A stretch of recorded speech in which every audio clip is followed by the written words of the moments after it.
मैं professor doctor Anil योगी Madhav university से हूँ जी। डीन योगा डिपार्टमेंट और वैसे हरिद्वार से हूँ जी। और हमारा जो विषय है कोर्स सब्जेक्ट, वैसे तो योग बहुत बड़ा सब्जेक्ट है, नेचुरोपैथी बहुत बड़ा सब्जेक्ट है, लेकिन उसमें से हमने कुछ चीज़ें ऐसे निकाल ली जो हमें लगता है करनी चाहिए। वो हमने हैप्पीनेस पे हम काम कर रहे हैं और हैप्पीनेस में happy work place, happy relationship और हैप्पी पेरेंटिंग जी। इस तरह के विषय हमने बनाया है। और परवरिश की पाठशाला हमारा इंस्टाग्राम पे पेज है जिसमें लगभग जो है 1,35,000 फॉलोवर्स हमारे पास में हैं। उनका सबका प्यार हमें मिल रहा है और अभी हमें यही समझ में आता है कि कच्ची मिट्टी पे काम करेंगे तो आसान रहेगा। हार्ड मिट्टी तैयार है अगर गीली होने के लिए और टूटने और फूटने के लिए, तभी उसको हम दोबारा से रीशेप कर सकते हैं। तो ब्रेन भी हार्ड वायरिंग हो जाती है एक उम्र के बाद। नहीं, इसमें मैं एक आपसे निवेदन करूंगा डॉक्टर जी कि एक इतिहास में एक बहुत शानदार एग्जाम्पल आता है। जी। एक कलकत्ता यूनिवर्सिटी के प्रोफेसर साहब ने मुझे एक बार बहुत जोरदार बात बताई जो आज तक मेरे बहुत वर्षों 30 साल पहले की घटना है। जी जी। उन्होंने कहा कि मैं कलकत्ता यूनिवर्सिटी में जब पढ़ने गया जी। तो वहां एक प्रोफेसर थे जो अष्टावक्र जी की तरह आधे टेढ़े मुंह वाले थे। ठीक है। तो हम विद्यार्थी उनका बड़ा मजाक उड़ाते थे। जी। लेकिन एक दिन हमें ज्ञात हुआ जी। कि ये बहुत बड़े 8 भाषाओं के विद्वान हैं और इस यूनिवर्सिटी के सबसे टॉप विद्वान व्यक्ति हैं। जी। तो उनके घर हम माफी मांगने गए। जी। तो उन्होंने कहा कि तुम राजस्थान के रहने वाले हो, एक शर्त में माफ कर सकता हूं कि तुम एक घटना का जवाब दो मुझे। जी। तो उन्होंने कहा कि हमसे उन्होंने पूछा जी। कि राजस्थान के इतिहास में महाराणा सांगा जी। बहादुरी के प्रतीक पुरुष हुए हैं जी। और महाराणा सांगा का पोता जी। महाराणा प्रताप जी। जिनके दुश्मन के रोंगटे उनके नाम से खड़े हो जाते थे, जी। लेकिन महाराणा प्रताप का पिता जी। महाराणा उदय सिंह और महाराणा सांगा का बेटा महाराणा उदय सिंह इतिहास में काय पुरुषों के अंदर गिनती होती है। जी। एक बहादुर बाप का बेटा और एक बहादुर बेटे का बाप काय क्यों हुआ? तो उनका कि हम निरुत्तर हो गए। जी। तो उन्होंने वापस जवाब दिया जी। कि इसका कारण था कि महाराणा उदय सिंह के जीन में कमी नहीं थी। महाराणा उदय सिंह की जो सीखने की उम्र थी जी। वो उम्र एक महाजन के घर रेवड़ चलाने में बीत गई। जी। एक निश्चित हमारे यहाँ उम्र तय की गई है। जी। उस उम्र में आप बीजारोपण करोगे, जो संस्कार डालोगे वो उसके ताज जिंदगी काम आएंगे। फिर कुछ परिवर्तन तो हो सकते हैं लेकिन बीजारोपण नहीं हो सकता, ये निश्चित बात है। अब एक बार अपन चालू का परिचय ले लेते हैं फिर आगे आपकी बात चालू। जी सर, आपका नाम राजेंद्र कुमार है। हाँ। पेशे से मैं अध्यापक हूँ। अच्छा, कहाँ के रहने वाले हैं? भिवानी हरियाणा से। मैं डॉक्टर पवन कुमार, इलेक्ट्रोपैथी और अपना ये प्राकृतिक चिकित्सा और वैकल्पिक चिकित्सा में। कहाँ विराजते हैं आप? भिवानी हरियाणा से। भिवानी। जी सर। मैं डॉक्टर प्रवीण यादव बहादुरगढ़ से। हमारा नेचुरोपैथी, पंचकर्मा और आयुर्वेद का एक छोटा सा हॉस्पिटल है। हाँ, वेरी गुड। और मोस्टली क्रोनिकल डिजीज पे काम करते हैं। बहुत सुंदर। जी डॉक्टर। डॉक्टर मंजीत सिंह, बहादुरगढ़ हरियाणा से ही। गांव अपना आसोदा पड़ता है जी, वहीं पे अपना कोई क्रोनिक डिजीज पे ही काम कर रहे हैं। BAMS हूँ मैं Rajiv Gandhi university of health sciences Karnataka Bengaluru से। बहुत बढ़िया। ये सब 2008 का पास योद्धा है और जमीन से जुड़े हुए लोग हैं सर। इन्होंने जीवन को जो है नीचे से शुरू करके और उन सब चीजों को अंतर मन से और वास्तविक रूप में स्वीकार किया। अब सर आप बताइए थोड़ा सा अपने बारे में आप बता दीजिए। मैं कान सिंह निर्वाण, जोर की ढाणी गोधाम। मैं किसान हूँ, खेती करता हूँ। गाय आधारित जीवन पद्धति और गाय आधारित खेती दोनों देखने और सीखने के लिए मेरे पास दुनिया के अनेक देशों से, पूरे भारत भर से लोग आते हैं। ये लोगों का प्यार है, स्नेह है, गाय की कृपा है, जिससे एक जोर की ढाणी नाम का स्थान तैयार हुआ है। मेरा ये मानना है कि ज्ञान जो है वो आप पढ़ा हुआ भूल जाओगे, सुना हुआ भूल जाओगे, लेकिन देखा हुआ नहीं भूलोगे। तो 87% ज्ञान देखने से आता है। देखने का हमने ये सेंटर बनाने की कोशिश की है। जय गौ माता, जय गौ। जी डॉक्टर। तो बात हम अभी जो कर रहे थे जी, परवरिश की बात कर रहे थे, प्रसन्नता की बात कर रहे थे। हाँ, आपने बताया था हाँ, कि फिर महाराणा प्रताप जी जी बात कर रहे थे। जननी जनका जन्मभूमिश्च, सबसे पहले जा 3 बार प्रयोग में आया गया है। तो जो जननी है यही निर्माण करती है जी, पर्सनालिटी का डेवलपमेंट यहीं पर ही होता है बच्चे का। ठीक बात क्योंकि पिता का जो अगर हम देखें, आज आप भी सब पिता हैं, आप कितनी देर अपने बच्चे के साथ में रहते हैं, अगर आप पूरी कैलकुलेशन लगाएंगे तो कुछ परसेंटेज निकल के आएगा। तो रहती कौन है? रहती माँ है। इसीलिए हमारी वैदिक सभ्यता में ऋषि मुनि अच्छी तरीके से जानते थे। उन्होंने इसलिए कहा कि मातृदेवो भव, पितृदेवो, आचार्य देवो, अतिथि देवो। माँ को सबसे पहले इसलिए रखा है क्योंकि माँ ही है जो बच्चे के अंदर वो संस्कार डालेगी, और इसलिए उसके पास में ज्ञान होना बहुत जरूरी है। हमारा समय पता नहीं कैसा आया, हम फिर गुलाम बने, क्या हुआ। सबसे पहला काम हमने यही करा कि स्त्रियों पर अंकुश लगाना शुरू किया। उन्हें हमने बताया कि तुम्हें स्कूल जाने की जरूरत नहीं है, तुम्हें ऐसा कुछ, एक काल ऐसा आया है इतिहास में जिसमें ढकना पड़ा, उनको आवरण में रखना पड़ा। और मैं कल आपके साथ में बैठा था और आपने बताया कि घोड़े को जो है हॉर्स पावर से जो उसका आज भी उसके भक्ति का प्रतीक गाय और शक्ति का प्रतीक घोड़ा है, और सर्वांगीण विकास में दोनों का सबसे महत्वपूर्ण योगदान उन दोनों से हम करेंगे। और उन्होंने बताया कि क्योंकि हम देखते हैं कि शास्त्र के साथ महिला को जो है ना वहां पर वैदिक काल में शस्त्र का भी उसको ज्ञान दिया जाता था। हाँ। तो इतनी सक्षम थी कि वो वीर पुरुष को जन्म दे, मतलब वो निर्माण करती थी, बेसिकली निर्माण करता है। हम क्या करते हैं, हम तो क्योंकि घर गृहस्थी चलानी है तो कहीं ना कहीं चाहे व्यापार के माध्यम से, चाहे कार्य के या किसी, तो उसमें हम बाहर रहते हैं जनरली, तो वहां से उसका निर्माण शुरू होता था। नहीं भाई साहब, इसमें मैं सॉरी, मुझे हंसी आ रही है। मैं आजकल जो बच्चे आती हैं स्कूल और कॉलेज के, यदि इस कमरे में कहीं छिपकली नजर आ गई तो वो कमरे में नहीं है। मैं उनके गार्जियन से कहता हूं कि तुम इनसे 9 हफ्ता बच्चा लेकर के बॉर्डर पे भेजो, कौन जाएगा? जिसकी माँ छिपकली से डरती है उसके बहादुर बेटा कोख से पैदा हो, ये कैसे कल्पना कर सकते हैं? और इसमें इतिहास में एक बहुत शानदार घटना आती है जी। मतलब दुर्गादास जी राठौड़ औरंगजेब के सबसे बड़े दुश्मन थे। उन्होंने औरंगजेब के पोती और पोतों को दोनों को बंदी बना लिया था जी, दुर्गादास जी राठौड़ ने। तो बादशाह ने कहा कि मुझे दुर्गादास जी से मिलना है, उनकी क्या शर्तें, क्या बातें, एक बार मीटिंग करनी है। तो दुर्गादास जी ने कहा तू तुर्क है और तेरे पे मेरा विश्वास नहीं है, तू जमानत दिला दे। तो उन्होंने वहां के नगर सेठ थे, नगर सेठ की जमानत दुर्गादास जी को दे दी कि आपके साथ कोई धोखा नहीं होगा, आप बादशाह से मिलने दिल्ली आ सकते हैं। मैं घटना इसलिए दे रहा हूं कि इनसे लोगों को बहुत बड़ी प्रेरणा मिल सकती है जी। तो दुर्गादास जी घोड़े पे बैठ के दिल्ली के शहर में प्रवेश करने लगे। तो उस नगर सेठ की हवेली शहर के बाहर थी, बड़े जो है एरिया में थी, बड़ी कोठी थी।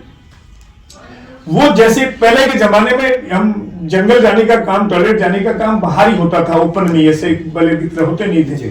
तो जैसे वो नगर में उसकी दीवार से पास करने लगे तो उनकी बूढ़ी, मतलब उनकी नगर सेठ की माँ जो है वो अपनी दैनिक क्रिया से निवृत्त हो रही थी, तो जंगल जा रही थी। तो दुर्गादास जी और उसकी दोनों की नजर पड़ गई। उस महिला ने कोई क्रिया प्रतिक्रिया नहीं की, वो बैठी रही। ऐसा ही वो आगे गया, एक पठानों के मोहल्ले से निकला तो एक महिला की जैसे ही उससे आंखें मिली तो वो महिला पास के कुएं, मतलब वो भी वही टॉयलेट कर रही थी, वही जंगल जा रही थी, और उसके पता लगा कि मेरे शरीर को मेरे इस पर पुरुष ने देखा है। तो महिला उस कुएं में जाके गिर गई। तो उसने वहां के लोगों से पूछा कि ये घर किसका है, कि साहब ये फला फला पठान है, उसका घर है। तो दुर्गादास ने अपना घोड़ा वहीं से वापस घुमाया। उनके बादशाह के दूत लगे हुए थे, सीआईडी वाले, तो उन्होंने कहा कि वो दुर्गादास जी राठौड़ जो है वो पठानों के मोहल्ले से वापस गिर गए हैं। तो उन्होंने रोका, पूछा कि कारण क्या है। तो दुर्गादास जी ने कहा कि मुझे उस सेठ की जमानत मंजूर नहीं है। तो किसकी लेना चाहते हो? कि वो फला पठान है, वो यदि जमानत दे तो मैं दिल्ली के दरबार में आ सकता हूं। तो बादशाह ने पठान को बुलाया। पठान ने कहा ऐसे नहीं दूंगा साहब, मैं मेरे कबीले से पूछूंगा। तो कबीले से पूछा तो कबीले वालों ने कहा कि बादशाह से कह दो कि हम कुमोत नहीं मर जाए, तुझे कोई धोखा करना है तो तीसरे से करना, हमसे साथ मत करना। तो उन्होंने सब कहने के बाद उनसे कह दिया कि नहीं, धोखा वोखा नहीं करूंगा, तुम चिंता मत करो, इस बात की जांच करना चाहता हूं कि वजह क्या है। तो दुर्गादास जी को जमानत दी थी, दुर्गादास जी दरबार में चले गए। उस वक्त तक उस सेठ को नहीं बताया गया कि तेरी जमानत खारिज हो गई है और इसकी जमानत दे दी गई है। बादशाह के मन में भी एक प्रश्न थी कि वजह क्या है। तो सेठ जी को पहले बुलाया, सेठ जी से बुला के कहा कि राज का सबसे बड़ा कोई दुश्मन धरती पे है तो दुर्गादास राठौड़ है। और इसको मृत्युदंड देना ही चाहिए, देंगे, मौका अवसर मिल गया है। तो सेठ साहब ने कहा कि नहीं ऐसा तो आपको नहीं करना चाहिए, मेरी जमानत है कि नहीं, एक शर्त पे है, या तो तुम पूरी संपत्ति जो है वो राज्य में जमा करा दो, हम इसको बख्श देंगे क्योंकि बहुत नुकसान पहुंचा है इसने, और नहीं तो फिर कोई उपाय नहीं, इसको फांसी देनी पड़ेगी। तो कैसा, आप देखो, राज है, राज की मालिक की मर्जी है, जैसा करेंगे वैसा करेंगे, मैं तो हाथ जोड़ के कह सकता हूँ। अब उनको साइड करके वही पठान को बुलाया, पठान को बुलाया तो फिर जो है उससे कहा गया कि भाई इसको तो मारना ही पड़ेगा। तो उसने जैसे पठान के साथ बात करती तो दुर्गादास जी ने घोड़े पे सवार होकर अपने तलवार पे हाथ डाला मूठ पे, तो उस पठान ने हाथ पकड़ लिया कि एक भी पठान का बच्चा यहां जिंदा है तब तक आप तलवार मूठ से निकाल लेंगे तो हम जिंदा मर जाएंगे, हम सब मरने के बाद काय पुरुष आप भी नहीं है, इस बादशाह से आप कंट्रोल भी नहीं होंगे, लेकिन हमारे जिंदा रहते हुए आप मूठ से तलवार नहीं निकालेंगे। तो बादशाह ने कहा कि नहीं रुको, मार काट वाली बात नहीं, मैं दुर्गादास जी से पूछना चाहता हूँ कि रीजन क्या रहा। तो उन्होंने कहा कि जिनके माँ बाप की शर्म खत्म हो जाती है उनसे बहादुर औलाद की कोई घटना कैसे कर सकता है। तो मैंने जब उसका रोल देखा तो मुझे समझ में आया कि मरने को कौन तैयार होगा, और ये खेल तो मरने का है। तो हमारी संस्कृति में हमारी शर्म को हमने जो है नीलाम कर दिया। हमारे संस्कार जो जमीन वाले थे, जो छिपकली से डरने वाली परंपरा में हमारी मातृशक्ति आ गई है, ये धीरे धीरे इतना खतरनाक षड्यंत्र है कि आपके मोहल्ले में कोई दो गुंडे आकर के आपको बाहर निकाले ना तो आपके पड़ोस में कोई बोलने वाला नहीं है। चार आदमी गाड़ी में चल रहे हैं, एक डॉक्टर साहब को निकाला तो तीन रास्ता नाप लेंगे। मतलब इंडिविजुअल नहीं, जनरल जो बात हो रही है इनमें तो खैर अपनी बात तो अलग, भगवान ने संस्कार और जमीन से जोड़ रखा है, लेकिन ये पोजीशन इस देश में आ चुकी है डॉक्टर साहब। इसलिए ये बात जो आप कर रहे हो ना, ये बहुत जरूरी हो गई है। अब ये नहीं समझाओगे आप कॉलेज के विद्यार्थियों को, बच्चियों को कि तुम्हें बहादुर बनना है, लीडर बनना है, तुम्हें जमीन से जुड़ना है, तो ये खत्म हो जाएंगे, क्योंकि ये प्रोफेसर सिखा ही नहीं रहे। वो तो केवल वो नोट्स वाले, अभी आपने बताया था ना कि वो इंटरनेट से नोट्स उठाते हैं, रट करके ठोक के चले जाते हैं। सही बात जी आगे सर, सॉरी। जो आप परवरिश का कह रहे हैं, साइंस ने प्रूव कर दिया कि कोई भी बच्चा जन्म से चीजों से नहीं डरता है, चाहे वो छिपकली। हाँ बिल्कुल, ये प्रूव कर दिया है। हाँ। बच्चे को लैब में ले गए, जहाँ सांप छोड़ दिया तो सांप के साथ खेल रहा है। बिल्कुल, इसकी वीडियोस आपको इंटरनेट पे। हाँ नहीं बिल्कुल तय है, ये तो अपने देखा ही। मेरे घर की बात है, मेरी वाइफ छिपकली से कोई इंसेक्ट आ गया, वो दीमक उड़ती है ना बरसात में, अगर वो भी आ गया तो वैसे डर के भागती है। मेरी बेटी बिल्कुल नहीं डरती थी, लेकिन अपनी माँ को देख देख के उसने भी चिल्लाना शुरू कर दिया। वो देखे अरे आ गई, भाग गई। मैंने कहा यार देख, मैंने तेरे वजह से आज उसके अंदर वो भाव पैदा हो रहे हैं, क्योंकि वो अपने आप को, वो तेरे को रोल मॉडल मानती है। बिल्कुल। तो सेम ऐसा ही होता है कि बच्चे के लिए मैं बताऊं, बच्चे की जो लर्निंग शुरू होती है वो घर से शुरू होती है। हमसे बहुत क्वेश्चन आते हैं कि बच्चा ये नहीं कर रहा, बच्चा वो नहीं कर रहा। हम सबसे पहले कहते हैं आप बताओ जी आप क्या करते हो। ठीक बात है। एक DLF का हमारे पास में केस आया कि जी मेरा बच्चा रात भर मोबाइल देखता है और सुबह सोता है 5 बजे। हमने कहा जी क्या देखता है? नहीं देखता तो सब ठीक ठाक ही है, गेम खेलता रहता है, लेकिन ये है कि ये पता नहीं इसका व्यवहार कैसा हो गया, ये पढ़ना नहीं चाहता। अच्छा जी कोई बात नहीं, फिर क्या करना चाहता है? बस ये कुछ करना ही नहीं चाहता। कह रहा और तो और ये क्या कहते हैं, बहन को भी गाली देता है, माँ को भी मारता है, गाली देता है। अब यहाँ मेरा दिमाग ठनक गया। मैंने कहा यार एक बच्चा कैसे कर सकता है ये सारी चीजें? मैंने कितने साल का है? कि 17 साल का है। करें जनाब समझ नहीं आ रहा जी इसका हम क्या करें क्या ना करें। मैं कहा जी बाकी और कोई समस्या? कह रहे जी और कोई समस्या नहीं, बस इसे सुधारना है। मैं कहा चलो और कोई बच्चे से नहीं। अब मैं कहा अपनी बताओ जी आप क्या करते हो? जी मेरा दूध का काम है, यानी पैकेट वाले दूध आते हैं सप्लाई करता हूँ। बहुत बढ़िया। DLF में तो पुराने गाँव के लोग हैं। बीबी क्या जो नहीं, वो हाउस वाइफ है। मैंने कहा ठीक है। अब ये बताओ जी आप दोनों पति पत्नी के संबंध कैसे हैं? तो जनाब ने बताया कि पिछले 5 साल से कोर्ट में डाइवोर्स का केस चल रहा है। 17 साल का बच्चा है, 5 साल से अगर डाइवोर्स केस चल रहा है तो इसका मतलब ये है कि कम से कम 5-8 साल पहले से उनके झगड़े चल रहे होंगे। ठीक बात है जी। यानी कि उस बच्चे ने, लड़के ने अपनी आंखों के सामने अपने माता पिता को तबाह होते हुए देख रहा है। झगड़े देखे उसने तो वही करे, तो वो उसके अंदर भाव, रोल मॉडल है तो रोल मॉडल में एडप्ट कर लिया। बिल्कुल। अब वो अपने टीन एज में, आपको बताऊं रिसर्च जो बताती है, रिसर्च क्या, मैं आपसे ही पूछता हूं, हम सब बैठे हैं, अगर आपको वापस जाने का मौका मिले पिछली दुनिया में या पिछले अपने समय में, तो आप कौन सी उम्र में जाना चाहोगे? टीनेज में जाना चाहिए। देख लो जी, सोच के बताना। टीनेज में टीनेज में जाना चाहोगे, बचपन में जाना चाहोगे? टीनेज। टीनेज में क्यों जाना चाहोगे? ये शुरुआत समझ तभी से पैदा होती है मेरे हिसाब से। देखो नहीं, लॉजिक से मत सोच। देखो हम हो गए समझदार। हाँ। आज की डेट में उत्तर देने से वो प्रश्न के उत्तर देने से पहले देखते हैं कि हमें क्या उत्तर देना है। जी है ना, हमने पूछा कि खाने में तुम्हें क्या अच्छा लगता है तो क्या रसगुल्ला लगता होगा, लेकिन डायबिटीज ना लगेगा, नहीं नहीं रसगुल्ला थोड़ा ही खाना चाहिए। आप टीनेज इसलिए कह रहे हैं क्योंकि आपको लग रहा है कि समझदार होने की उम्र वहां से शुरू होती है। जी समझ उसी समय क्योंकि आप थोड़े उस समाज से थोड़े अलग व्यक्ति हैं, एक मुकाम पे पहुंचे हुए हैं और वो विवेक रखते हैं, शायद इसलिए आप बोल रहे हैं। लेकिन मैं अगर यहाँ आम जनता से बात करता हूँ, क्योंकि मैं तो शिक्षक आदमी, मैं तो स्टूडेंट से पूछता हूँ, तो जनाब टीन एज में नहीं जाना चाहते, बचपन में ही जाना चाहते हैं। बचपन में जाना बिल्कुल। चाहते हैं। बिल्कुल सच्चाई है। हाँ, बिल्कुल। कारण है इसके पीछे कि टीन एज वाला टाइम जो होता है बड़ा कॉन्फ्लिक्ट एज होती है उसकी। उसमें ना वो बच्चा होता है ना वो बड़ा होता है। हाँ, वो आप सबसे- भले ही कह रहे हैं, सबसे- लेकिन समस्या अगर कैसी है? 12 साल 13 साल की उम्र में पहुंचेंगे तो आप ये जानेंगे कि उस 12-13 साल की उम्र से लेके 18 साल तक की उम्र तक, 19 साल की उम्र तक आपको कॉन्फ्लिक्ट का ही सामना करना पड़ता है। माता पिता से सुनना पड़ता है, बड़े हो गए हो, बड़ों वाली हरकत करते हो, बड़ों के बीच में बैठते हो तो कहते हो छोटे हो। तो वो एज बड़ी कॉन्फ्लिक्टिंग एज होती है, वो ट्रांजिशन वाला पीरियड होता है। Right right. तो इसीलिए बच्चे टीन एज में नहीं जाना चाहते। नहीं, इसका एक एग्जाम्पल भी जी। है। मेरे गांव के एक बुजुर्ग थे, हमारे यहाँ कोई देवता प्रकट हुए तो लोग बहुत झुंड के झुंड जाते थे, जी। वो भी रोज जाते। जी। एक दिन वो देवता के पुजारी ने से आके कहा कि यार सब मांग रहे हैं, तू नहीं मांग रहा। कोई 80 साल के व्रत थे, तो उनका यार तू तेरा काम कर देता है, मुझे नहीं चाहिए। नहीं तू बता दे, तेरे को दे देता हूँ। तो क्या तू मुझे 10-12 साल का बना दे, जो ये मजे छूट रहे वो मैं मिले। तो 80 साल वाले आदमी ने कल्पना 10-12 साल की, क्योंकि वो सही उम्र में जो है, जो कुछ भी करने की छूट जो है वो उस उम्र में रहती है, तो उसके वजह से उसने 12 साल ही मांगे। क्योंकि हमारा जो हार्मोन्स जब सीक्रेट होना छोड़ते हैं, बॉडी में परिवर्तन आता है तो हमारा नजरिया बदल जाता है। हाँ, एक लड़का और लड़की जो खेल रहे होते हैं दोस्त बन के, अचानक पता चलने लग जाता है कि ये कुछ और है और मैं कुछ और हूँ। ठीक बात। अलग तरह के भाव होते हैं, वो अपने शरीर को समझना शुरू कर देते हैं, अब उनमें अदाएं आनी शुरू हो जाती हैं। ठीक बात। राइट। इसीलिए बचपन के अंदर लोग जाना प्रेफर करते हैं, क्योंकि वो एज जो है बिल्कुल एकदम एक शुद्ध बिल्कुल अवस्था होती है, बिल्कुल निर्भीक होती है, शुद्ध होती है। तो हम क्या करते हैं, 10 साल तक तो बच्चे पे काम नहीं करते हैं। अभी छोटा है, अभी क्या बताना, अभी क्या करना, चलने दो। जैसे ही वो टीन एज में एंटर करता है तब उस पर हम अंकुश लगाना शुरू करते हैं, जो उसकी कॉन्फ्लिक्टिंग एज है। वो बच्चा फिर रिवर्सिव बिहेवियर दिखाता है, वो रिवर्ट करता है, और 18 साल तक आते आते वो दुश्मन बन जाता है,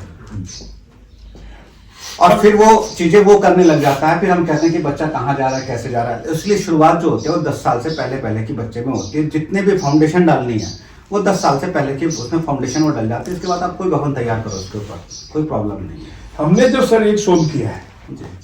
आपने देखा होगा कि आप 5वीं ग्रामीण पृष्ठभूमि के आदमी हैं। हमारे यहाँ जब बच्चा पैदा होता था ना, तो 1 साल तक हम उनको नए कपड़े नहीं पहनाते थे, हाँ बिल्कुल सर। पहले वालों के पहनाते थे। ये इतना बड़ा विज्ञान है, अच्छा जी। इतना बड़ा विज्ञान है कि जब कोई व्यक्ति सन्यासी होता है तो क्या करता है, कपड़े छोड़ देता है, 2 जोड़ी कपड़े रखता है। हमारे यहाँ पूर्वज सदैव 2 या 3 जोड़ी से धोती कुर्ते होते थे क्या? हाँ, ये ज्यादा कपड़े भी बीमारी को सीधा आमंत्रित करता है। आप नए नए रोज कपड़े पहनते हो तो आपको बीमार होने से भगवान भी नहीं रोक सकता। ये कपड़े का, वेशभूषा का इतना बड़ा विज्ञान है कि आप एक बार, जैसे आपसे मैं निवेदन कर रहा था कि आप जब कुर्ता पजामा या धोती कुर्ता पहनते हैं तो आपकी बॉडी में अलग, मन में एक अलग उमंग होती है, सामने वाले पे एक अलग इफेक्ट होता है कि इसको क्या नाम से संबोधन करूं। वो इसलिए हमारे यहाँ 1-1.5 साल तक बच्चों को कभी भी, आज तो बच्चा पैदा होते 50 जोड़ी आ जाती अब है। उसको कांजी एक्चुअली ना मटेरियलिज्म से जोड़ दिया गया। हाँ। कि देखो इनके पास तो पहनाने के लिए कपड़ा भी नहीं है, शो ऑफ से जोड़ दिया गया। हाँ। प्रॉब्लम यहाँ आ गई है। नहीं, वो उपभोक्ताओं ने, जैसे प्रोफेसर साहब कहते हैं ना कि उपभोक्ताओं ने ऐसा जाल बन दिया है आपके चारों तरफ, उस एटमॉस्फेयर से बचना मुश्किल है। देखिए, मैं इस बात पे एक बात कहना चाहूंगा। जी एक वेबसाइट है सर, फर्स्ट क्राई। हाँ जी। जैतून का तेल पंसारे की दुकान पे मिल जाता है, लेकिन आज की जो माताएं है ना, हाँ। मॉडर्न मम्मियां, हाँ उसको फर्स्ट क्राई से मंगाना पसंद करती हैं। बिल्कुल, क्योंकि वो महंगा था ना। नहीं, हाँ, उसकी बोतल वहां पड़ी रहेगी ना तो प्रोडक्शन आएगी ना, उस पर एक इंप्रेशन जमेगा ना कि इससे यहाँ देखो वो तेल आता है। वो तेल। हाँ, जबकि ये मानसिकता बन गई है सर। जैतून तो हमारे कल्चर का है ही नहीं। हमारे देश का भी नहीं है, जैतून हमारे देश में कहाँ हो, नहीं है, बाहर का है, विदेशी है। बिल्कुल मानते हैं ना, और वो हमारे ऊपर अगर इम्प्लीमेंट होगा तो उसके हमारे ऊपर साइड सर, इफेक्ट भी इसके आएंगे। 2 कारण हो गए। एक तो इन लोगों ने जितने शोध किए वो जीवन को इजी बनाने के लिए किए, जी बिल्कुल। और दुर्भाग्य से उस इजी को भारतीय संस्कृति के लोगों ने ठीक मान लिया, अच्छा मान लिया, जबकि भारतीय ऋषियों ने कहा कि इजी अच्छा नहीं है, अच्छा तो जो है वो अनुसंधान से साबित किया वो है, वो कठिन हो सकता है। अब ऐसी जो है वो इजी तो है, लेकिन उसका पैगाम क्या है वो हम सब जानते हैं। अब मान लीजिए आपकी जो परवरिश हुई है उसमें आपको मालिश की गई है सरसों के तेल की, हाँ। मानते हैं ना। हाँ। अब आजकल के जो बच्चों की हो रही जैतून के तेल से, तो उसमें कितना बड़ा डिफरेंस है। अब आप देखेंगे सरसों के बारे में ऐसी भ्रांति फैला रखी सर, कि मुझे कई लोग कहते हैं धीरे धीरे, तो ये जो आप देखेंगे कि लोग कहते हैं साहब सरसों का तेल तो गर्म जो है वो गर्म होता है। हाँ, गर्म तासीर का है। अब वो तो इससे बड़ी क्या बड़ी बेवकूफी होगी। अब मैं उनसे कहता हूं कि भैया सरसों की फसल कब तैयार होती है? सर्दी में। अब बोई भी है जी, ना, पूरी सर्दी 4 महीने पूरा क्या लेगी, किसकी तासीर लेगी? सर्दी की लेगी। अच्छा, फिर खलियान कब निकलता है? जब गर्मी शुरू होगी। तो क्या नेचर इतनी पागल है जो 4 महीने की तासीर देने के बाद वो गर्मी में निकलती है और उसको सर्दी में खाने की बात कहते हैं? तो गर्मी के 9 महीने में सिर्फ सरसों का तेल ही खाना चाहिए, बहुत सुंदर। और 3 महीने तिल का तेल खाना चाहिए, क्योंकि तिल की तासीर जो है वो गर्म है, वो गर्मी में बोई जाती है, सर्दी शुरू होते ही निकलती है, तो वो खानी चाहिए। फिर दूसरी बात, तेल शब्द की उत्पत्ति तिल से है, और तिलन 2 ही है। लोग कहते हैं तेल तो साहब देखो, तो तेल तो क्या है कि चावल की छिलके का भी निकाल दिया, सोयाबीन जो शुद्ध दलहन है उसका भी निकाल दिया, और आजकल तो मनुष्यों का भी तेल निकाल रहे हैं, को खाने वाला चाहिए, वरना सुबह ही निकालना शुरू कर निकल रहा है। इनको मार्केट में बिकने वाला मार्केट मिल जाए कि मनुष्य के तेल की बड़ी डिमांड है, तो गाड़ी में पेल के तेल मनुष्य का भी निकाल देंगे, तो क्या वो खाने के लिए? तो इसलिए हमारे इतने सिस्टमेटिक ढंग थे। कोई भी आदमी, मैं तो अक्सर कहता हूं कि कभी भी आप अटको और भटको तो आप जस्ट पीछे 40 साल पहले चले जाओ। अब मैं ये कह रहा हूं कि अब जिनके बाल सफेद हो गए हैं वो इतने बड़े पापी और गुनहगार माने जाएंगे कि नरक में जाने से नहीं बचेंगे, क्योंकि आने वाली पीढ़ियों को हम देखे क्या जा रहे हैं, बीजारोपण क्या कर रहे हैं। आप ये काम जो कर रहे हैं ना, ये केवल साधारण काम नहीं है, इसमें इनकम का स्रोत वाली बात नहीं है, ये इसका बौद्धिक और ज्ञान देकर के आप अपने आप को लाभान्वित कर रहे हो, ऐसा भी नहीं है। आप आने वाली पीढ़ियों और नस्लों के लिए इतना बड़ा काम करके जा रहे हैं जिसकी हम कल्पना नहीं कर सकते। तो ये बातें सर हमें इस आने वाली पीढ़ी को अब समझाना ही पड़ेगा। देखिए, इसमें हमको ना मतलब जड़ से शुरू करना पड़ेगा। सबसे पहले तो हमें एक चीज करनी पड़ेगी जी, कि हमें समझना पड़ेगा कि हमारी औकात जो है ना इंटरनेशनल प्लेटफॉर्म पे एक बाजार से ऊपर नहीं है। भारत के बाजार के रूप में देखा जाता है और भारतीय को जो है कस्टमर माना जाता है। हर व्यक्ति कहता है भारत बाजार है, चाहे मोबाइल सेक्टर हो, चाहे गारमेंट सेक्टर हो, चाहे मेडिकल सेक्टर हो, बड़ा बाजार है। बड़ा बाजार है। और हम लोग ऐसे बेवकूफ हो चुके हैं कि हम खुद ही कह रहे हैं हाँ हम कस्टमर हैं। जब मैं किसी शॉप पे जाता हूँ तो शॉपकीपर सबसे पहले, आजकल क्या ट्रेंड आ रहा है ना, सामने वाले की ईगो को हर्ट करो, नहीं आप बताओ जी आपका रेंज क्या है। बिल्कुल, रेंज क्या है ये परफेक्ट बात हो गई। फिर हम हमारे ईगो को ठोस पहुंचते नहीं नहीं रेंज की तो कोई बात नहीं, आप दिखाइए। हम जाते हैं ना, हम बिल्कुल एकदम मूर्ख बन के जाते हैं। आपकी रेंज क्या है? मैं कहती सबसे नीचे से शुरू करो, जो सबसे नीचे और सबसे बढ़िया हो, और आप तय नहीं करोगे हमारी रेंज, आप दिखाना शुरू करो। आप काम है दिखाना। अभी मैं सूट जो पहन रखा था, मैं सूट देखने गया वहां पे रेमंड शॉप पे, तो कहता कि जब मैंने इस पर हाथ रखा, मैं कहा ये ठीक लग रहा है, बजट में भी है। तो सामने वाले ने क्या कहा, 2-4 दिखाने के बाद, ऐसा जी अब आप और मत देखिए नहीं तो आप कंफ्यूज हो जाएंगे। मतलब तुम हमें बताओगे कि हम कंफ्यूज होंगे क्या? मैंने कहा जनाब ये सेल्स के स्किल छोड़ दो, आपका काम है दिखाना, आप केवल दिखाइए। तो जब तक हम ज्ञान नहीं होगा, जब तक हम अपने आप को जमीन पे लेकर आना पड़ेगा कि अहंकार को छोड़ना पड़ेगा।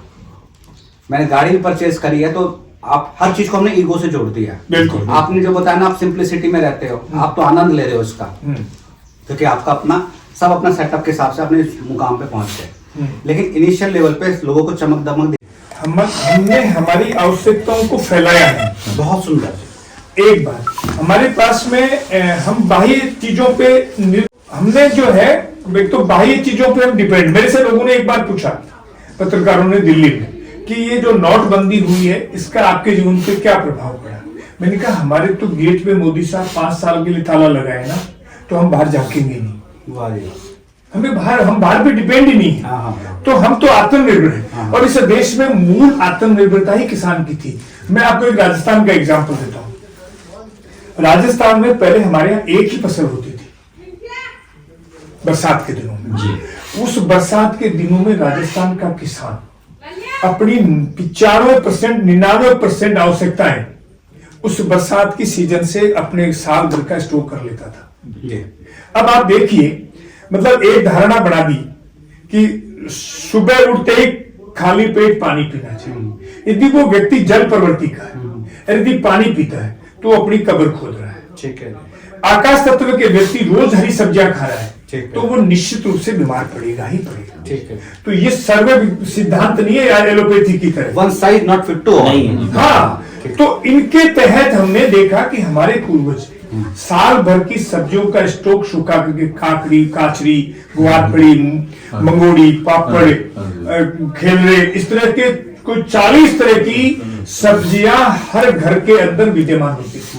रात को 10 आदमी आ गए तो उनके मन में कोई भय नहीं होता था, वो तुरंत सब्जियां बना के खिला देते। अब आप सब्बे से सब्बे किसी व्यक्ति पे 4 आदमी रात को चले जाओ, उसके घर में सब्जी नहीं है तो ऊपर नीचे होते हो, हरी सब्जियां खत्म हो जाती हैं। तो हम कभी डिपेंड नहीं थे। तो पूरा फिर अनाज हमारा पूरा घी दूध, जैसे मेरी दिनचर्या है कि सुबह में 4-5 बजे उठ के रात की ठंडी रोटी 1 किलो दही खा करके मस्त हो जाता हूँ, मुझे सब्जी की जरूरत नहीं। और दोपहर में आप जो है जो भी कुछ है उसके साथ छाछ है तो हम आराम से रोटी खा लेंगे, शाम को दूध रोटी खा लेंगे। हम जो है बाहर से डिपेंड, दूध हमारा घर पे, चारा हमारा घर पे, गाय हमारी घर पे, तो हम बाहर क्यों जाए। इसी तरह से किसान खेती में आत्मनिर्भर था।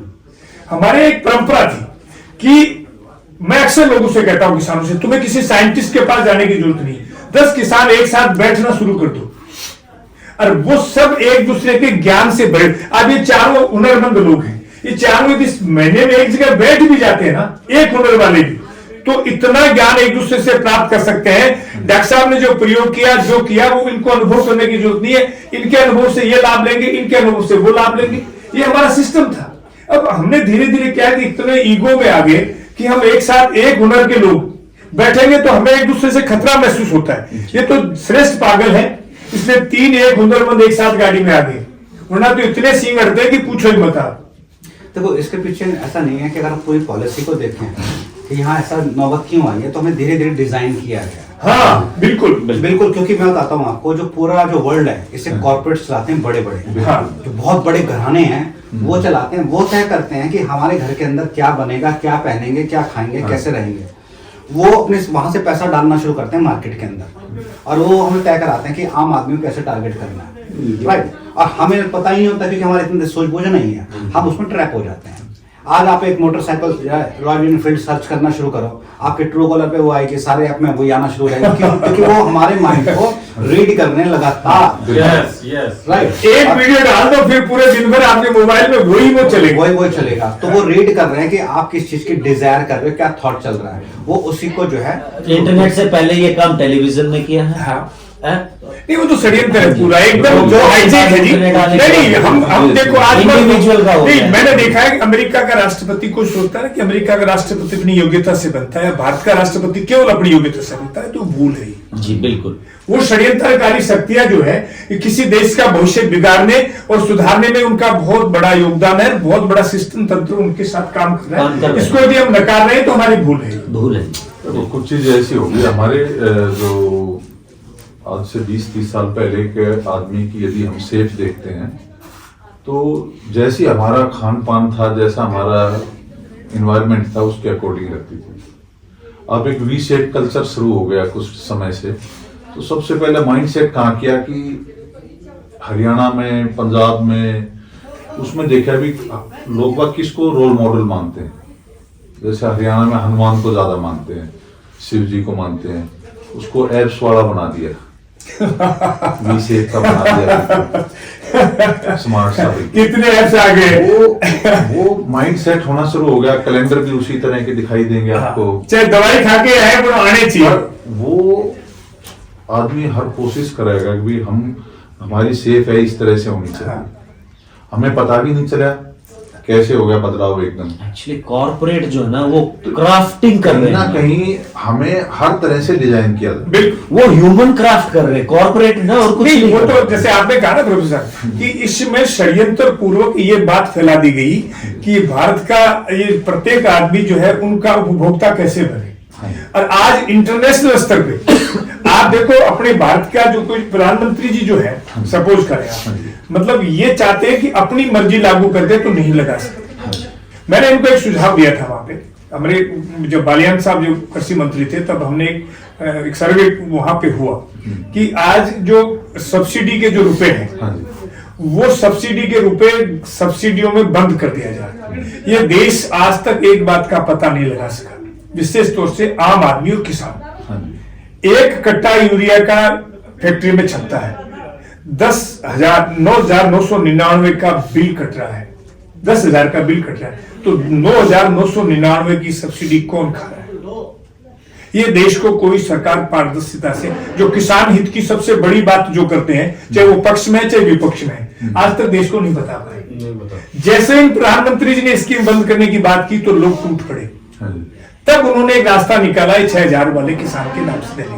मेरे से लोगों ने कहा कि इससे क्या होगा? मैंने कहा यार, एक आदमी खेत में सो रहा था, उसके ऊपर से सांप निकला, सुबह धाड़ मार मार के रोने लगा, तो रोते हुए व्यक्ति से जो है उसके घर वाले ने कहा कि तू रो क्या रहा, खाया तो नहीं ना?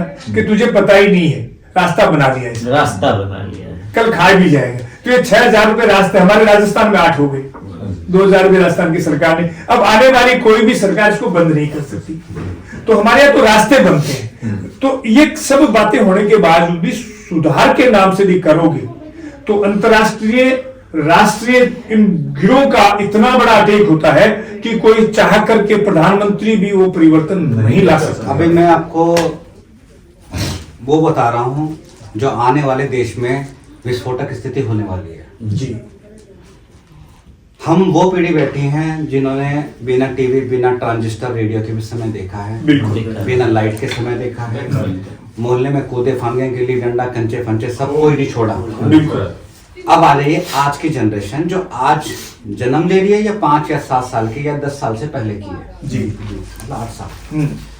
ये जो बच्चा है, ये जब जन्म लेता है तो शुरू के जो 2 साल होते हैं बड़े क्रिटिकल होते हैं और बड़े टफ होते हैं, क्योंकि उसकी सोने के टाइम नहीं होता, कब रो पड़ेगा। बैठना सीख गया तो सबसे बड़ी समस्या है कि इसको बैठने में क्या दें, क्योंकि वो प्रकृति के साथ एक्सप्लोर करना चाहता है। तो हमने सबसे पहला काम ये करा, उस बच्चे के हाथ में मोबाइल दे दिया। मोबाइल ले बेटा जादू की छड़ी। अब वो बच्चा जब कलर देखता है, उसको हमने यूट्यूब लगा दिया कलरफुल मोबाइल पे, तो पेरेंट्स कहें चलो यार ये काम अच्छा हो गया, बच्चा यहाँ बिजी हो गया। उनको ये नहीं पता कि इसकी जो ब्लू लाइट है, ये जो रील स्क्रॉल, बच्चे रील स्क्रॉल कर रहे हैं 2-2 साल से भी कम उम्र के बच्चे। अब ये मुझे बताइए, जो बच्चे को प्रकृति के बीच में जाके एक्सप्लोर करना था वो एक्सप्लोर नहीं कर रहा है। अब तो मजा आ रहा है, बहुत इजी बना दिया ना, इजी बना दिया, परवरिश को इजी बना दिया। अब उन्होंने क्या कर रहे हैं, बच्चों के हाथ में टैबलेट, और थोड़ी सी एडवांस फैमिली है तो टैबलेट दे दिया। उस मोबाइल के साथ लगने में सबसे पहला काम उसको एडिक्शन हो जाएगा, नंबर 1। नंबर 2, वो बाहर एक्सप्लोर नहीं करेगा तो ब्रेन के अंदर जो न्यूरॉन्स के कनेक्शन बनने थे वो नहीं बनेंगे, वो प्रूनिंग का कॉन्सेप्ट है, वो डिफ्यूज हो जाएंगे, बिल्कुल, वो गायब हो जाएंगे, बिल्कुल। तो यानी कि मेंटल डिले हो जाएगा, उसकी वो स्ट्रेंथ डेवलप नहीं होगी, फिजिकल स्ट्रेंथ डेवलप नहीं होगी, बात किसी से कर नहीं रहा है बच्चा, घर में कोई बात करने वाला तो स्पीच यानी शब्द जो है वो शब्द कम हो जाएंगे, स्पीच डिले हो जाएगी। बिल्कुल। 6-7 साल का 8 साल का बच्चा ये उसे समझे, और बच्चा बड़ा हो रहा है, डिजायर है, कुछ चाहिए, लेकिन वो ये एक्सप्रेस नहीं कर रहा कि मुझे ये चाहिए, क्योंकि इसमें शब्द ही नहीं है। ठीक बात है। फिर हम कह रहे हैं कि वो क्या करता है, वो अपनी एनर्जी में तोड़ फोड़ में लगाता है, तो वो समझते हाइपर एक्टिव हो गया, माइल्ड ऑटिज्म के शिकार हो गया, तो फिर उसकी हम थेरेपी शुरू करा देते हैं, राइट। और कुछ लोग समझदार इतने कहते हैं कि बड़ा हो जाएगा तो ठीक हो जाएगा, तो मैंने कुछ केस देखे थे मेंटल रिटार्डेशन, ऑटिज्म और ये जो मेंटल डिसेबिलिटी या इंटेलेक्चुअल डिसेबिलिटी के, इसमें सबसे बड़ा नुकसान ये हो रहा है कि हम अर्ली एज में पहचान ही नहीं पा रहे हैं कि मेरे बच्चे में प्रॉब्लम क्या है, और हम सोचते हैं कि बड़ा हो जाएगा तो ठीक हो जाएगा। जो जितना बड़ा होता जाता है उतना मुश्किल है उसको ठीक करना। तो ये virtual autism, speech delay, developmental delay, ये प्रॉब्लम देश में आ रही है नेक्स्ट जनरेशन में, और इंडियन इंटरनेशनल प्लेटफॉर्म पे ऐसी चर्चा है। मेरे मित्र बोलते हैं, मैं तो कभी इंटरनेशनल प्लेटफॉर्म पे नहीं गया हूं, लेकिन मेरे मित्र बोलते हैं कि भारत के बारे में ये चर्चा है कि भारत के लिए कोई चिंतित नहीं है, इंटरनेट खतरा नहीं है भारत से किसी को। वो ये कहते हैं भारत के लोग चिंता ना करो, ये अपने आप बर्बाद हो जाएंगे। जी बिल्कुल सही बात। इन्हें बर्बाद करने की जरूरत नहीं है, क्योंकि ये जिस पायदान पे चल चुके हैं, आप जाके देख लो, ड्रग्स हर घर तक पहुंच चुके हैं, युवाओं तक पहुंच चुकी है, मोबाइल एडिक्शन सब जगह पहुंच चुका है। रात को जब तक उनकी आंखें चिल्ला चिल्ला के उनको ये नहीं कहेंगे भाई अब मेरे बस की नहीं है, खुले रहना, तब हम सोना शुरू करते हैं। रात को सारा का सारा ब्रेन में जो कंटेंट आपने आइस के थ्रू लिया है वो सारा कंटेंट उलझेगा, सुबह थका हुआ उठेगा, फिर थका उठेगा तो मजा नहीं आएगा, हैप्पीनेस नहीं मिलेगी तो फिर मोबाइल में लगेगा। तो साइकिल है, लूप है, उस लूप में हम फंस गए हैं। तो इसीलिए हमें तो जो भी समझ में आना, जो भी मुझे यहाँ की सबसे एक अच्छी चीज दिखाई दी है, एक तो यूथ पे हमें काम करना होगा, दूसरा पेरेंटिंग में ऑलरेडी हम कर ही रहे हैं, तीसरा जो है जो आपने सेटअप लगा रखा प्रकृति से जुड़ने वाला कॉन्सेप्ट। तो पंच तत्व का मैं बता दूं आपको, हम नेचुरोपैथी में पंच तत्व की बात करते हैं, लेकिन हम इसे बहुत ज्यादा अच्छे तरीके से हम नहीं समझा पा रहे। जो आपने कॉन्सेप्ट कहीं से भी निकल के आ सकता है। यहाँ सबसे बड़ी समस्या क्या है ना, जब आप किसी कॉन्सेप्ट की बात करते हैं, हम उसको अडॉप्ट करने के बजाय, हम उस पर डिबेट करने के बजाय हम टांग खिंचाई करने के जुगाड़ में लगे रहते हैं। ठीक बात है। केवल ये दिखा दें कि हम बेहतर हैं। आप कोई आयुर्वेद में कोई फॉर्मूला लेकर आ जाए तो हम क्या करेंगे, हम कहेंगे यार ये फॉर्मूला लेके आ रहे हैं, एक काम करो इनको देखो कि इनको कैसे खींच सकते हैं, क्योंकि हमें ये सिखाया ही है। कमियां क्या क्या निकाल सकते हैं, हमें ये सिखाया गया जोड़ है। क्या सकते हैं, ये नहीं ना, कमी ना, क्या ना, निकाल सकते हैं। हमें तो सिखाया गया है कि अपनी लाइन तभी बड़ी होगी जब दूसरे की मिटोगे। अरे आपको बढ़ना, आपको कुछ नया करके दिखाना, आप उससे अच्छा करके दिखाओ ना, बिल्कुल, किसने मना किया। तो भारत पर ये धरती आध्यात्मिक धरती है जी, है ना। यहाँ तो कहा है यदा यदा ही धर्म से ग्लानिर्भवति भारत। बिल्कुल। तो जब जब कुछ हानि होगी ना, तब तक चीजें आएंगी, जन्म लेंगे और इस देश को बचाएंगे। तो मैं अब सर जो समस्या आ रही है, ये इनकी सबके मूल में हमें जाना पड़ेगा, ये क्यों आ रही है। मेरा ये मानना है कि जो ये इलेक्ट्रॉनिक ऊर्जा हम दिन भर खा रहे हैं, वही उसी से नस्ल आ रही है। तो इस जब तक हम अपने खान पान को, अपने वातावरण को शुद्ध नहीं करेंगे, तब तक हमारी बातें हवा की हवा में। आप यूनिवर्सिटी में देते हैं, वो बच्चे साथ तब ले जाएंगे जब उनका खान पान ठीक होगा, उनके घर का वातावरण शुद्ध होगा। और अब आप देखिए कि हमारे देश में जब किसान, मतलब एक अन्न की, आपको मैं छोटी सी परिभाषा बताता हूँ। हमारे यहाँ किसान बीज अपने हाथ से तैयार करता था जी, और उसके बाद में हाथ से बीजता था, फिर निराई गुड़ाई हाथ से करता था, खलियान हाथ से निकालता था, सफाई हाथ से करता था, पिसाई हाथ से करता था, पुआई हाथ से करता था, और खाना हाथ से करता था। स्पर्श विज्ञान, भाव विज्ञान और प्राण ऊर्जा ही सबसे महत्वपूर्ण है। उसका पूरा बीजारोपण, पूरा समर्पण जो है, प्रत्यारोपण उसके अंदर हो जाता था। अब वो प्राण ऊर्जा खत्म होने के बाद कोई व्यक्ति आज की तारीख में कहता है कि शुद्ध पुरुष है और ये भगवान से बात करता है, तो सबसे बड़ा झूठ है। यदि वो प्राण और ऊर्जा युक्त भोजन नहीं करता है, इलेक्ट्रॉनिक ऊर्जा से कोई सिद्धियां नहीं मिल सकती और नया सदमार्ग पे चल सकती। जब तक आपका आहार बिगड़ेगा, तब तक आपके बच्चे, चाहे हम कितना भी ज्ञान देते रहे, कितना भी इतिहास बताते रहे, वो अपने मार्ग पे आने की कोई संभावना ही नहीं है। नस्ल की बात करूं, मुझे बात याद आ गई है। हाँ। नहीं, वैसे भी अभी जैसे पाल सिंह जी बोल रहे थे, तो इसमें एक प्रॉब्लम क्या आ रही है कि अब जैसे डॉक्टर्स का ही ले लीजिए, आप किसान की बात कर रहे हैं, मैं एक डॉक्टर के हिसाब से ही बात कर रहा हूँ। ठीक है, देख किसान मैं भी हूँ, किसान भी कर रहा हूँ मैं साथ साथ। जैसे आयुर्वेद ने कहा, दर्शन, स्पर्शन और प्रश्न, इन तीनों के बिना आप किसी मरीज को ठीक नहीं कर सकते। बिल्कुल।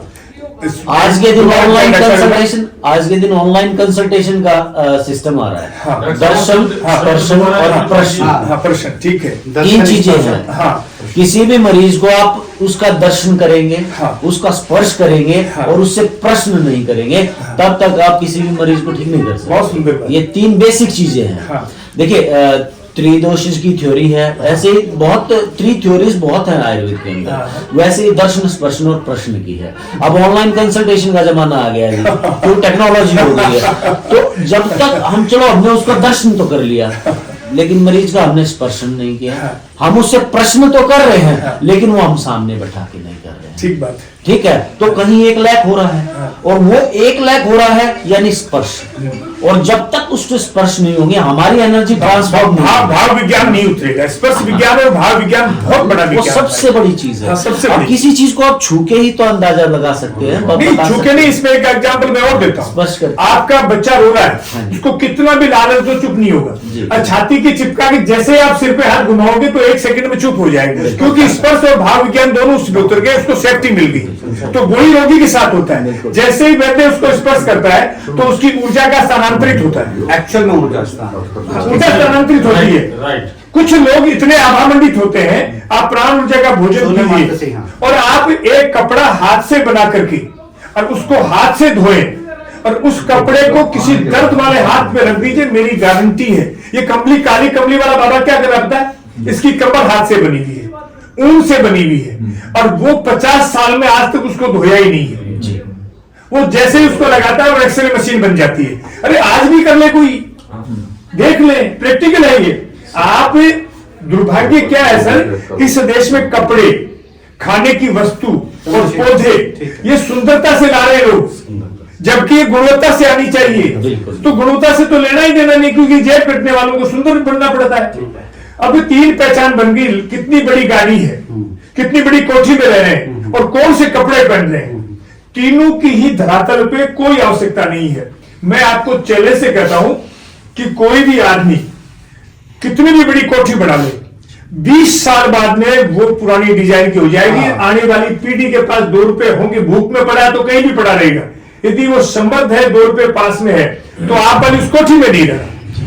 और एक आप प्रैक्टिकल करो कि आप 5वें विद्वान लोग हैं, ये जो हमारे ये जो सारे जन्मदिन मना करके गिफ्ट देने वाला रिवाज पड़ा है ना, वो इतना दुर्भाग्यपूर्ण है। आप यदि मरना चाहते हो ना, तो आप वाली जन्म वाली तारीख में गाड़ी खरीद के ले आओ।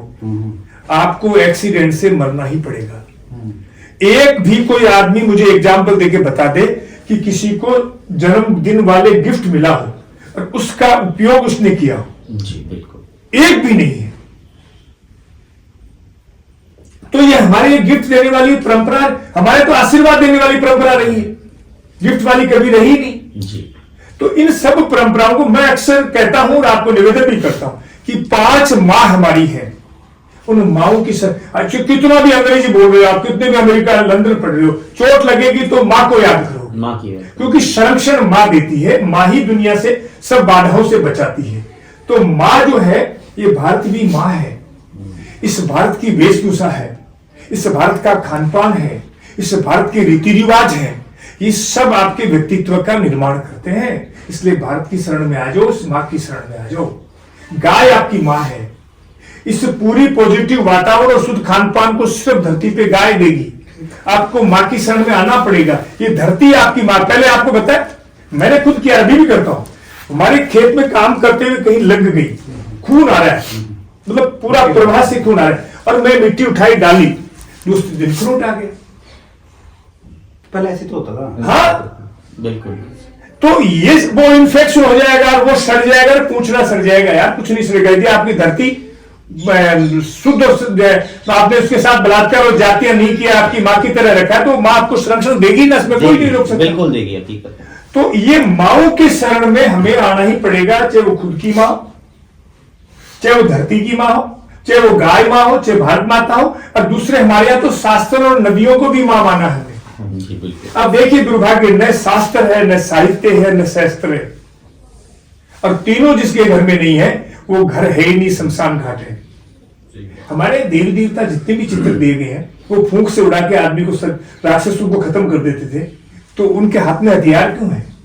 हमने सोचना, विवेक करना ही बंद कर दिया। जी बिल्कुल। अरे उनके हाथ में हथियार तो एक छोटा मोटा तुम भी घर में रखो, प्रामाणिकता के साथ में रखो, कानून संबद्ध रखो, लेकिन कुछ तो तुम्हारे घर में होना चाहिए। आज मोहल्ले में आपके आ जाए तो आपके घर में तो एक पत्थर ही नहीं, किसकी रक्षा करोगे आप?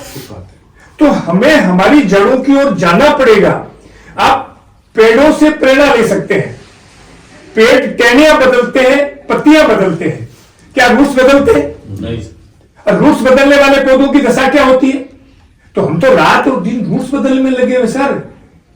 सबसे ज्यादा बड़ा आदमी वो माना जाता है जो अपने रूट्स को चेंज करता है, जो समाज और कानून की अवहेलना करता है। वो इस देश में एक अवधारणा बना दी गई कि वो आदमी बड़ा है। ट्रैफिक के नियम तोड़ के जाता है ना, उसको लोग समझते हैं कि यार ये तो बहुत ही स्मार्ट आदमी, इसका साथ पुलिस कुछ नहीं कर सकती। अरे ऐसा नहीं है मेरे भाई, वो ऐसा भी व्यक्ति है। समाज को ये धारणा बनानी देखो जी, हम तो फिर इसमें कंक्लूड करके यही आते हैं, अल्टीमेटली हमें चाहिए क्या? खुशी चाहिए। हाँ, और खुशी के विज्ञान को समझे बगैर नहीं करेंगे, नहीं मिल खुशी के 100 तरीके क्या है सर? मतलब हम किस प्रारंभ रूप से इस खुशी को कैसे समझ सकते हैं आपके? सिंपल है जी।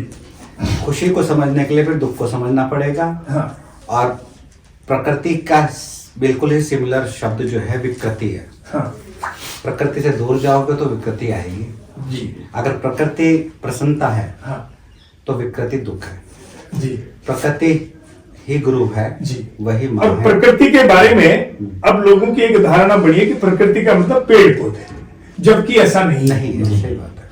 प्रकृति चराचर के समस्त जो जीव है बिल्कुल वो भी प्रकृति का हिस्सा है, समाज भी प्रकृति का हिस्सा है। इन सबको हमें धारण करना पड़ेगा, तब प्रकृति के एवं हमारे शरीर की भी एक प्रकृति हाँ, निश्चित रूप से। मैं इसमें एक अनुभव आपको शेयर कर देता हूँ जी। मैं आबू रोड रहा हूँ ट्राइबल एरिया में, तो वहाँ पे हम बहुत ज़्यादा शहर दूर था, पता नहीं क्या लगाव हो गया हमको पशु पक्षियों से। वहाँ पर हम पक्षियों के लिए घोंसले बना दिए, हमने दाना डालते थे। वो चिड़ियाँ एक पर्टिकुलर टाइम पे आके हमको आवाज़ लगाती हैं, बिल्कुल। फिर हम उसको दाना डालते हैं। दाना डालने के बाद वो पहले एक आएगी, दो आएगी, तीन आएगी, पूरा समुदाय आता है। मेरे मन में एक बात आई कि हमारा मुट्ठी भर अनाज उनके पूरे एक समुदाय के लिए काफ़ी है। हाँ जी।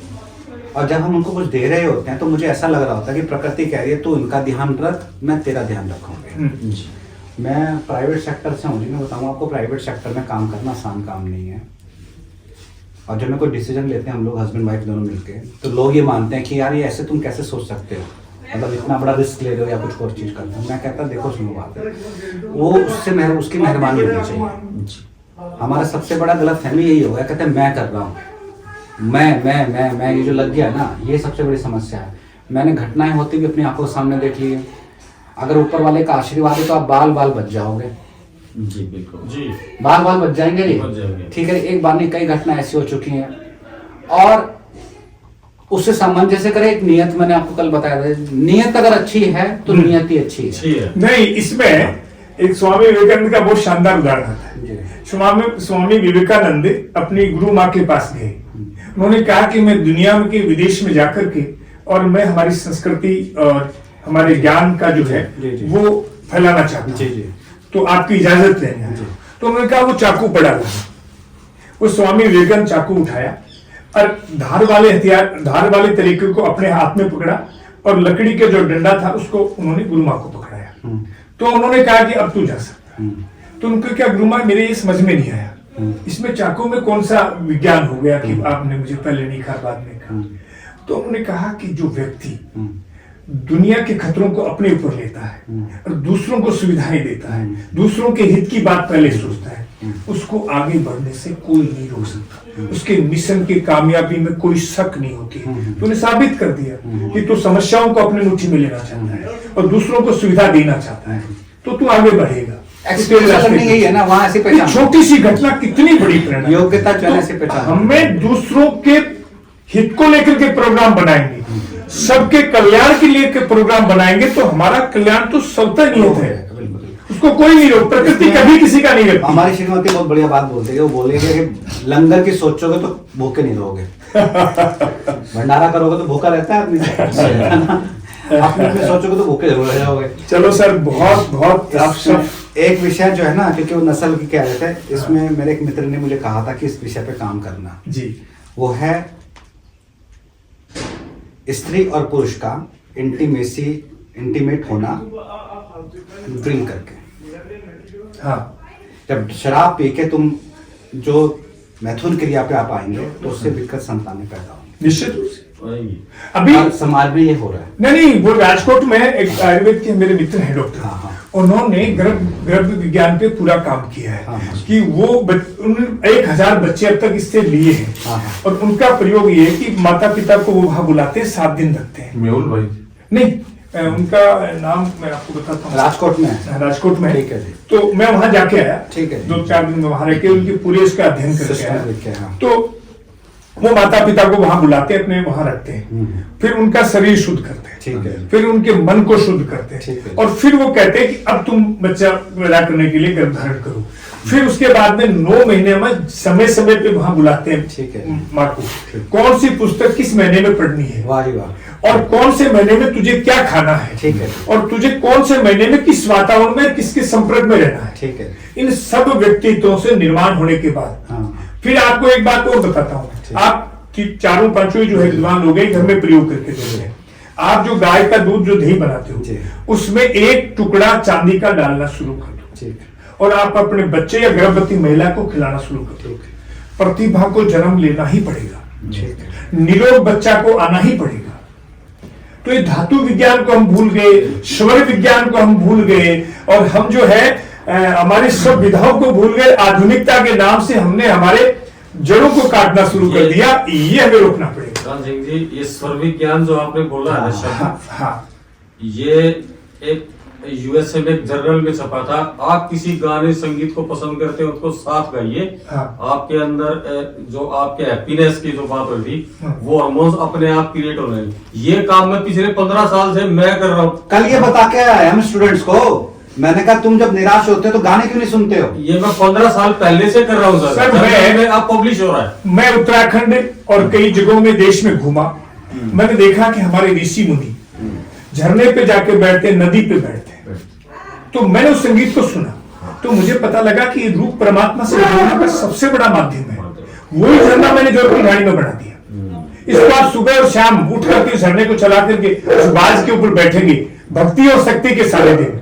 गाय भक्ति का प्रतीक है, घोड़ा शक्ति का प्रतीक है। सर्वांगीण विकास के पूरे ब्रह्मांड में 2 ही स्रोत हैं, जितने अवतारी पुरुष हुए और जो गर्दन कटने के बाद लड़े हैं वो गाय का दूध दही गोमे खाने वाले और घोड़े की पीठ पे बैठने वाले लड़े हैं। ओडी और बुलेट पे बैठने वाला एक भी नहीं लड़ सकता। मैं अगर चलूं क्या